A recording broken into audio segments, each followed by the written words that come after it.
Hi Beshies! I feel like this is going to be my most personal video ever. I'm having, a lot of emotions right now. I'm feeling overwhelmed, happy, successful. It's a lot of good feelings actually. And relief na finally tapos na ako. And hopefully, tuloy-tuloy na siya. So this video, as I mentioned, is perhaps one of the most personal that I will do. And it's about tackling an addiction.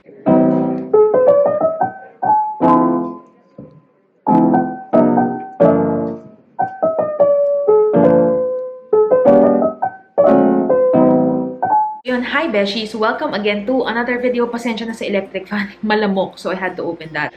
So this video, as I mentioned, is perhaps one of the most personal that I will do. And it's about tackling an addiction. Marami nagsasabi, pag nakita nila ako in person, hindi nila akalain na I smoke.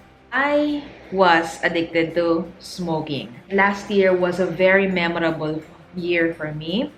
And in fact, I would consider it as my most successful year because finally, I was able to kick the habit.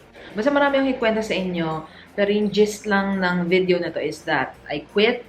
And at the same time, when I quit, eto yung naging bunga nung pagkikwit ko. So kung gusto nyo ng story time, and if you've been meaning to quit smoking, then this video is for you. I'll share with you how I was able to quit smoking, ano yung storya sa likod nitong mga bagay na to, and tips on how you can quit whatever vice you have and be on your own road to freedom. So, hatiin lang natin tong video na to for my mental note. So, first is story time, all about, my smoking addiction. Number 2 is Project Freedom. So, this was my road to quitting smoking. And number 3, just some, tips on how I was able to start and sustain this journey. And then finally, mabilisan lang, i-share ko yung mga magkano na-save ko and how I was able to get these when I quit smoking. Beshies. Ano ba? I started smoking when I was 16. Alam mo naman, peer pressure. Pero also, the community and the family that I grew up in also contributed to that. I mean, a lot of the people in my family are smokers. Well, fortunately and thankfully, a lot of them have quit na rin over the last few years. I think ako na lang ata yung huling nag-quit. So from my immediate family to my relatives, at least 1 or 2 or 3 are smoking. Ayun, dun ko nakuha yun. And of course, peer pressure. I had friends and smoking was introduced to us, and a lot of us started picking up the habit, and it became constant, and I was part of those people. I have friends who have already quit smoking and way before me, but the thing with me is between smoking and drinking, I quit drinking early because hindi talaga ako mainom na person. I don't really like the taste of alcohol. In fact, I don't know why some people enjoy, that bitter, acidic taste in the mouth. It doesn't really sit well with me. But then again, that's their thing. They love drinking. But this is not to say that I don't drink. It's just that I used to drink a lot because of peer pressure. And then I quit early because I realized drinking is not for me. Second one is smoking na lang. Alam mo naman, Beshi, masarap mag-inom habang umiinom. The thing with me is I love the scent of tobacco. And I think, assessing it right now, I think it's because I love the smell of anything smoky or leathery when I was younger. I think that's the reason why I love leather bags. So I think that's the reason why I got really hooked on smoking and why I had a really hard time trying to kick the habit. Since I was 16, I've been smoking. Fast forward to now, I'm 33. I've been smoking for the last 17 years of my life. And you could imagine how hard it is for me to kick the habit. Yung pa, ang lakas ko rin mag-coffee. And those two go well together. So yun, that's why I'm having a hard time quitting because I love both.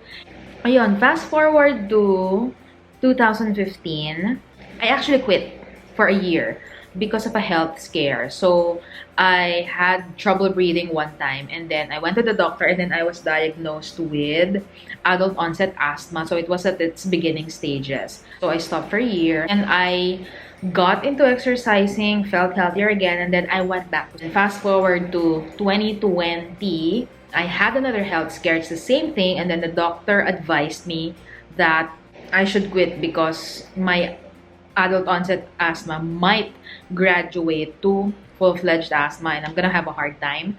And around 2020, napapaisip na rin ako because, you know, I was older, definitely.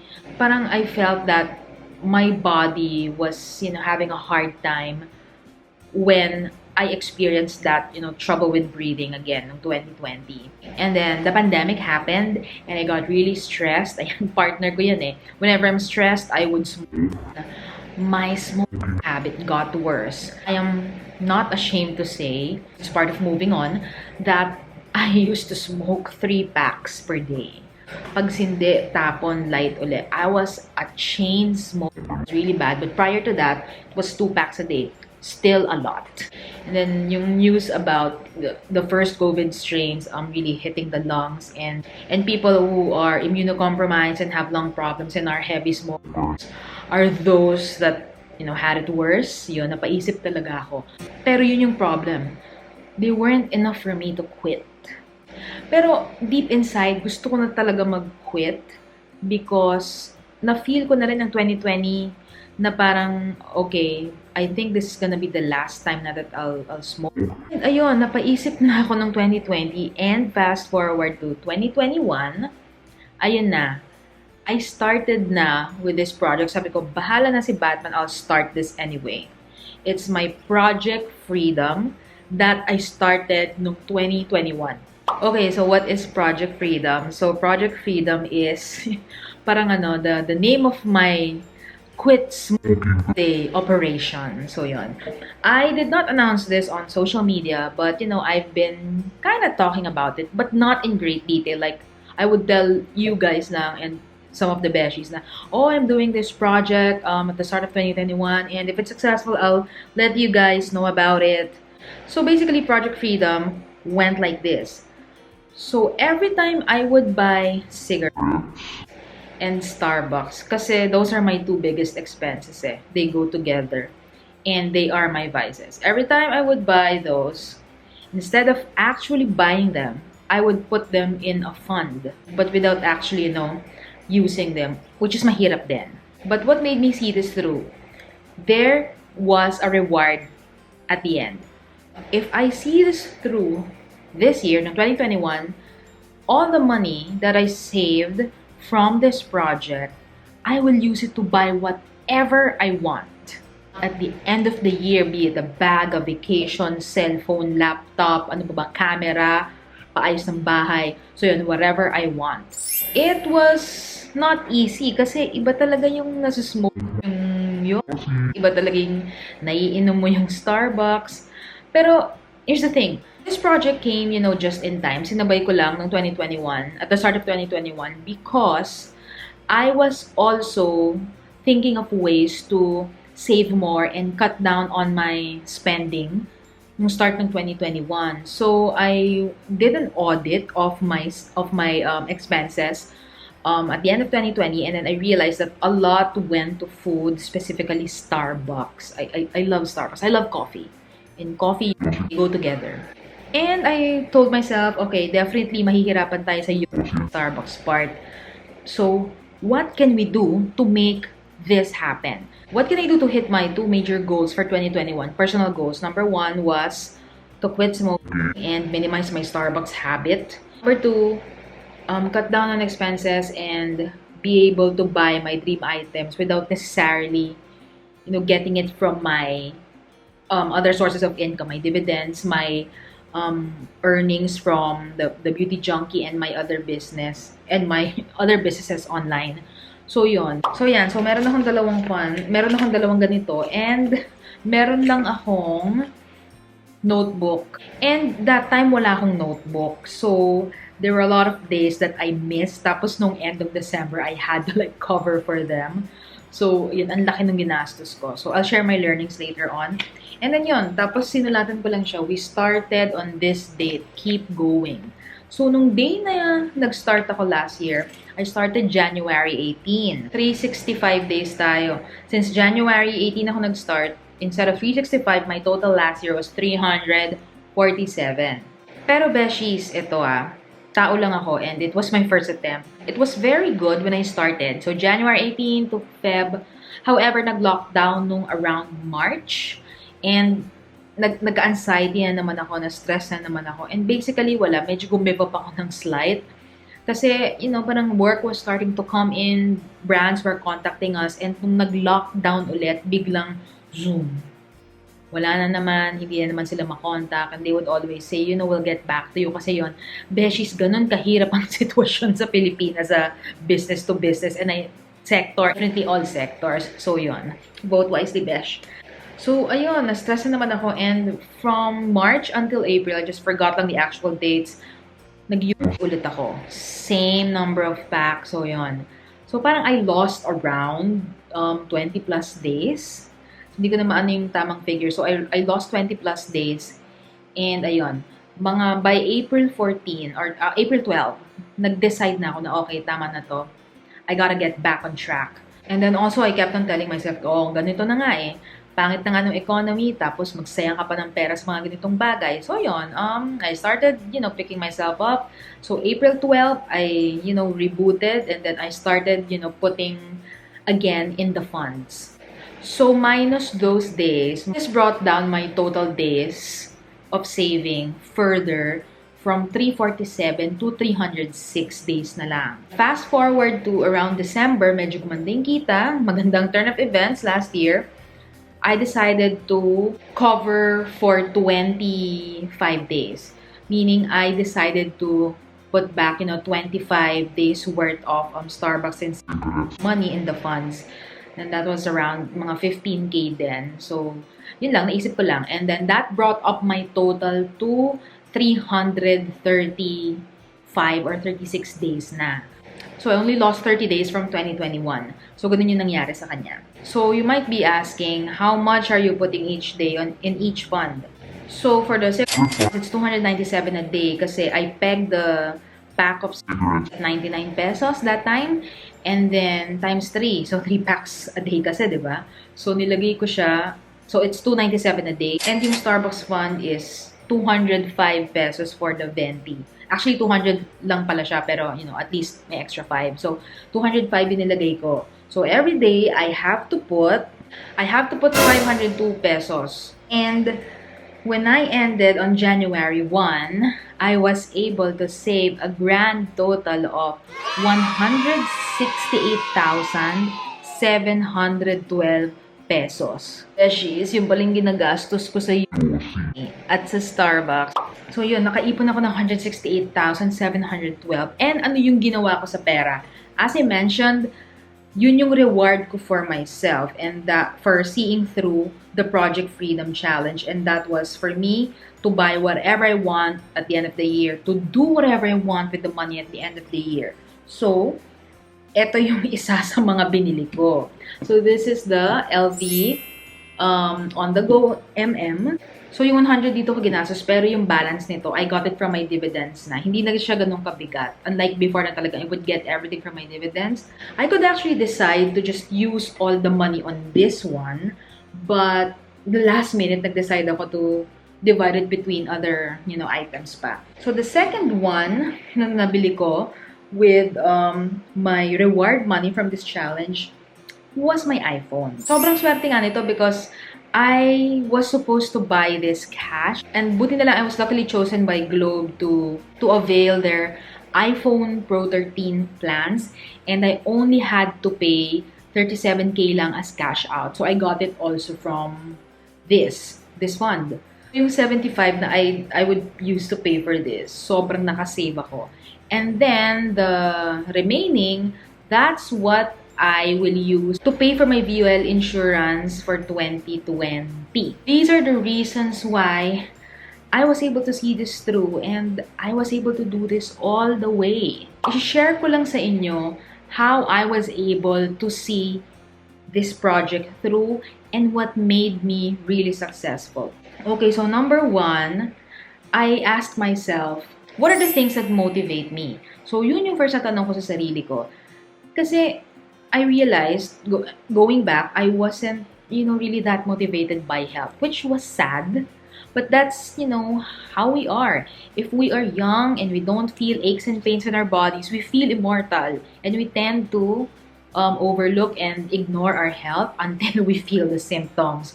So, it's one thing that I have to improve on. Aminado ako dyan. Pero yon, hindi siya enough for me. Pero parang for me, even if it's not the reason, my health will benefit from it naman if I quit. So, I had to find parang that strongest reason.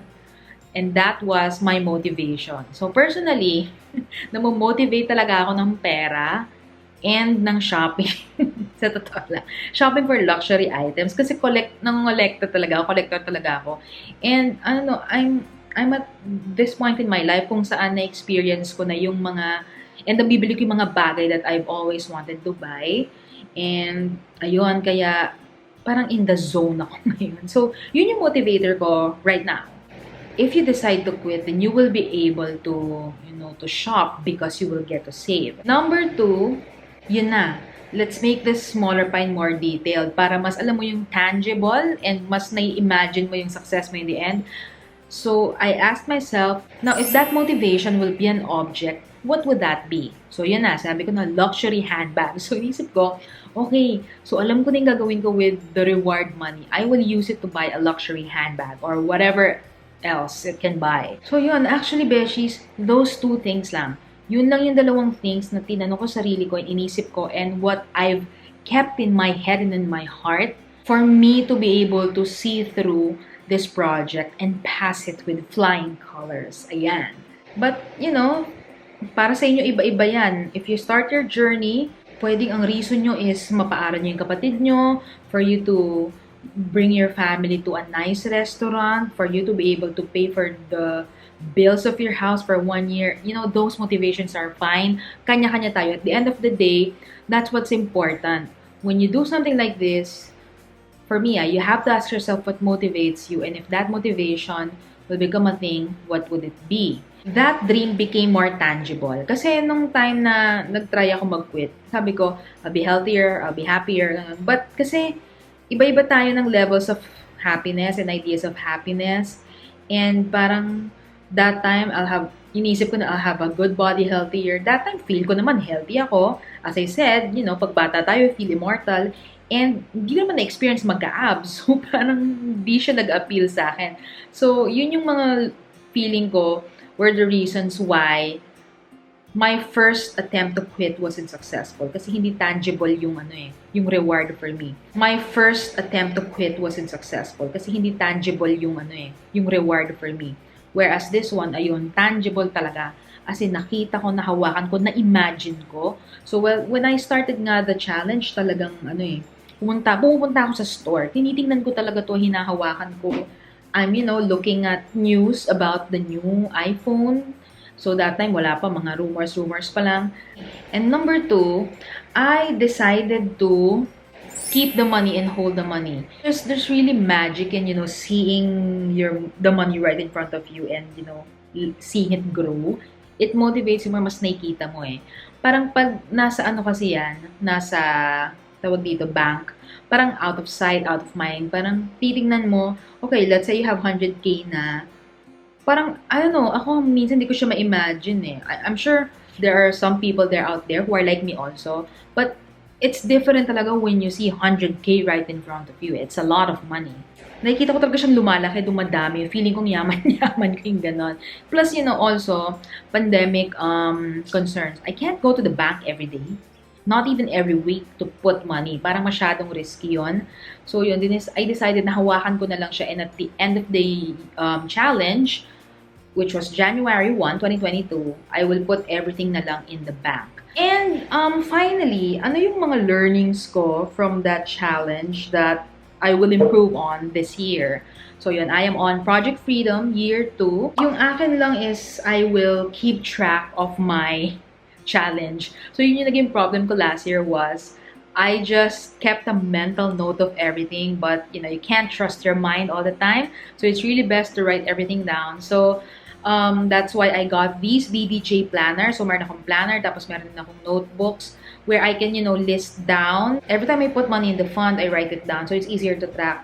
Do whatever you think will motivate you to continue the challenge until the end of the year. For you to see through the challenge at the end of the year. So ako, ayan, ang aking trusty envelopes. And yung improvement ko pa this year is, I decided to take it up a notch, and that is, I will cut down further on my Starbucks expenses. Kasi ganito yon.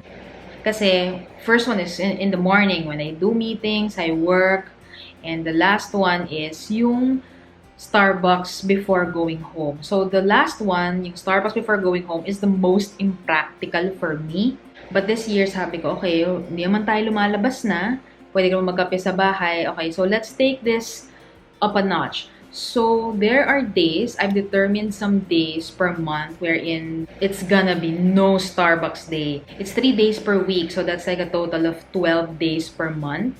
So, that will bring my total Project Freedom Fund to about 200,000 plus pesos. I haven't done the math yet, pero it's around that amount. So, yun ang aking Project Freedom right now. 17 years of and I'm at this point when I can say, I don't think I can say that I have fully quit. So therefore, I have settled with the fact that every day is going to be quitting day for me. I would have to quit forever to be able to say that I have finally and genuinely quit smoking. Sabi nga nila, your healing is your responsibility. So every day you try to heal. And I think it's the same with quitting. Every day you try to quit. I am just so proud of myself because ang dami kong naging successes in life, in my career, in my businesses. Pero ito talaga yung I cannot overcome. Just to break from the shackles of addiction, smoking. Kasi hindi talaga siya maganda sa health. For you guys, this may be luho. To some of you, you could be saying, ano ba yan? Parang luho, ganito, ganyan, bag. Well, as I said, kanya-kanya tayo. Kung leleksyonan mo lang ako about, what I did with my money, besh, stop right there. I see these actually as, my triumph. As I said, hindi madali mag-quit. If you've never been addicted, you don't really know the feeling. I'm just so happy that I have this newfound freedom. I'm just happy to get my health back and to be able to say na, finally, yung personal battle that I've always tried to fight and have always lost, finally, I won. Yung mga binibili kong to, hindi na lang siya basta gamit eh. Every time I see this bag, every time I see the phone, napapasmile talaga ako lagi because I'm reminded of that day, January 18, when I told myself, tama na, hindi na ako mag-iyon. I will tell you this, mahirap siya. There are so many times when you will want to quit. But in those moments, I will tell you that it's okay. Allow yourself to feel that feeling of failure, disappointment, frustration. And then, trust me, after that, you will be able to bounce back. Yun lang ang aking Project Freedom and I'm on year 2. Please wish me luck. And if you have, parang questions about this challenge, about quitting smoking, maybe I can help you out. I can, parang share with you some methods and articles I've read before. Kasi as I mentioned nga, 2015, nag-try ako mag-quit pero it was unsuccessful. Project Freedom 2 for me is on and ayan, nasa 2,000 plus na ako ngayon. So yun, Beshies, thank you for listening to this video. Sana naman may natutunan kayo na enjoy kayo. Thank you so much for watching this video. I hope you enjoyed this video. And please like this video if you like it. Share this video if you like it. And please subscribe to this channel. I have so many ideas that I'd love to share with you. Subscribe to my beauty channel as well, the Real Beauty Junkie, because yun, marami naman akong beauty stuff doon na i-share sa inyo. And visit my blog and I will see you in the next video, Beshies. Happy New Year and let's get it this year. Bye, Beshi!